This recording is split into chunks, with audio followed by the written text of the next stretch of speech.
Good morning everyone. আজি মোৰ সপোনৰ ঘৰটো মানে চাট ঢালাই দিবহে। এয়া চাট ঢালাই দিবৰ কাৰণে অলৰেডি ৰেডি হৈ গ'ল। পষ্ট দিয়া হ'ল, চাটিং লগোৱা হ'ল। এইফালে কাম শুৰু হৈ আছে, চাদৰ কাম।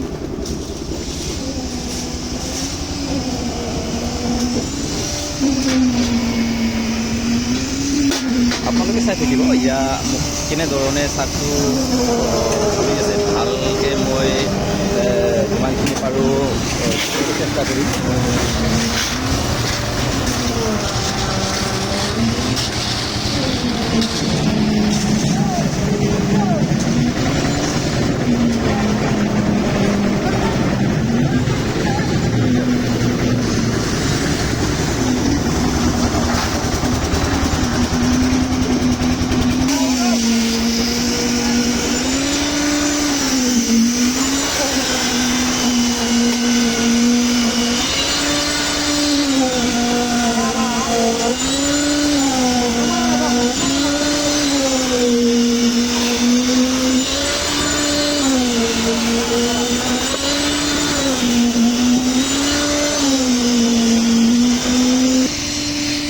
ৰ'দবোৰ এনেদৰে বন্ধা হৈছে।